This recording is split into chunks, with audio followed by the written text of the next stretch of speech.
Donnie and Dolly. The team is supported by ableauctions.ca. Closing your business? We can help.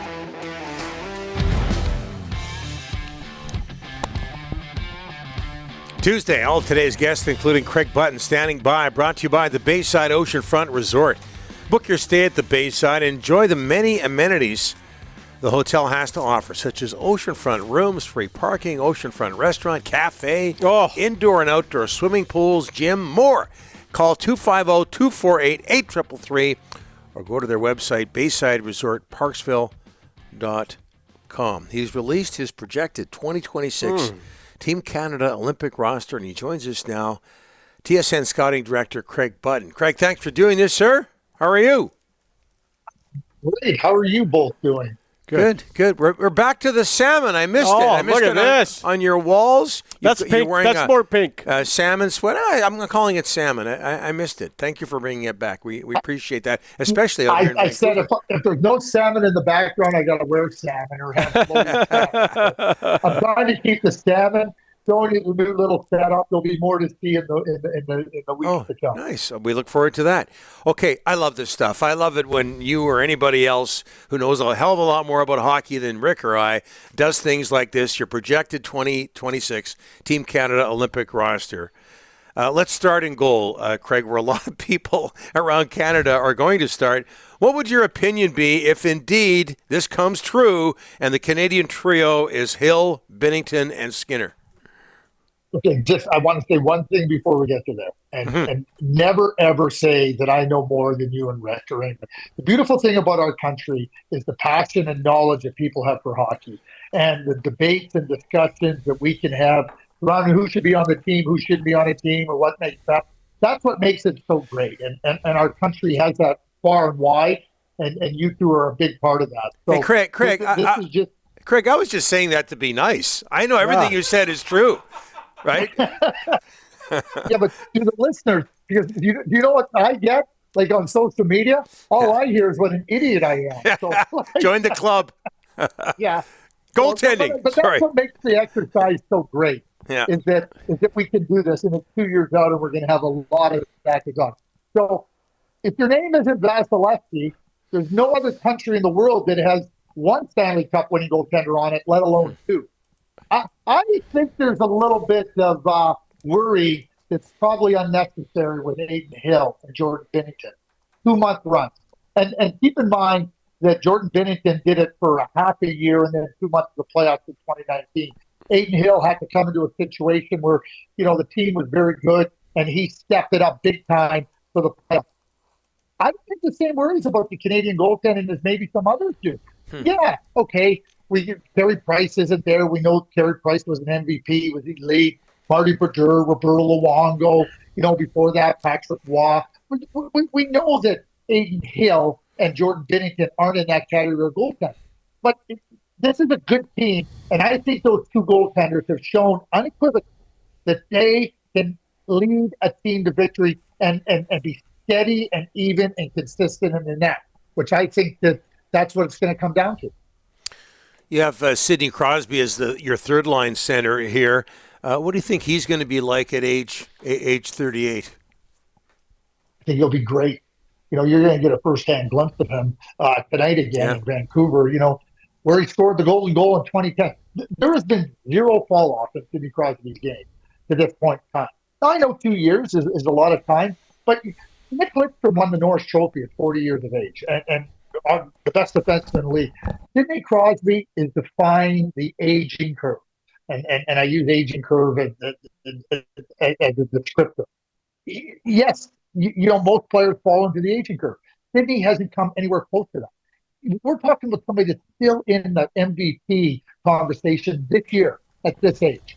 His pedigree, his capabilities on the ice, we'll watch closely to see. I have him in the third-line center hole. Because McDavid and McKinnon are so great. And that speaks volume about how deep the Canadian center ice position is. Because I don't think anybody would be disappointed. Any country would be disappointed about having Sidney Crosby as their third-line center because it would speak to the quality of player in front of them. And that's McDavid and McKinnon. Craig, Crosby and the Penguins in town in Vancouver tonight. Can you take a look at me for they've got Crosby, Letang, Malkin. Okay, Dubas said last week, we got the oldest team in the NHL, but we got to get younger. How do they get younger? I mean, that's an old core there. How does he get younger? So, Rick, having watched the Penguins so much, like I know we talked about the oldest team and you take averages and everything, and I know we can look at the birth certificates of Denny Malkin and Sidney Crosby and Chris Letang. They're not the problem. They're performing exceptionally well. I just talked about Crosby, Malkin, and Letang. The contracts they're on, they're contributing massive value. Yep. The challenge for the Pittsburgh Penguins, and I said this for a long stretch here, last year and now this year.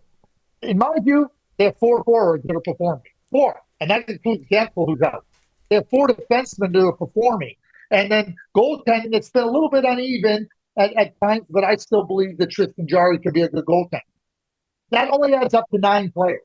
You need 20 to win in this league. Pittsburgh Penguins get far too little from far too many players. So to me, it's real simple.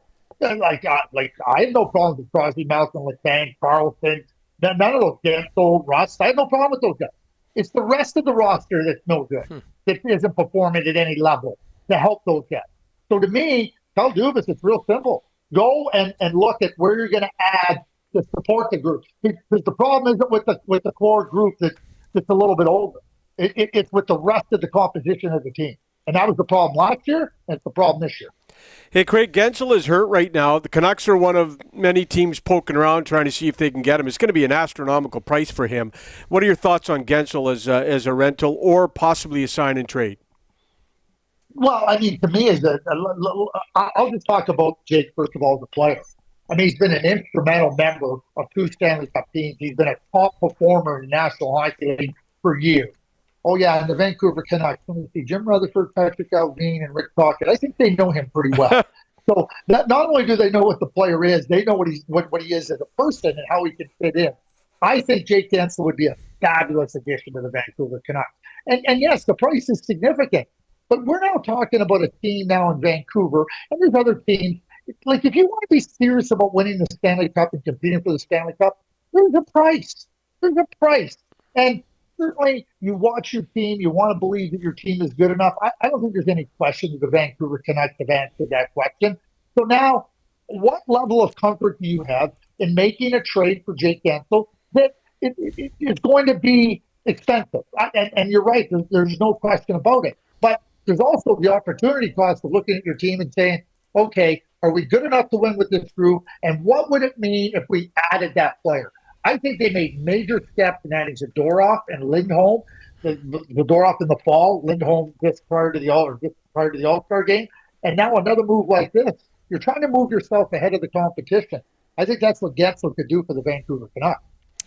Hey, Craig, before we let you go, Gary Bettman in Winnipeg this week, what do you make of the attendance issues with the Jets? Well, I think there's a couple of issues there, Donnie. I think number one is, we look at the economy, we look at inflation, we look at people.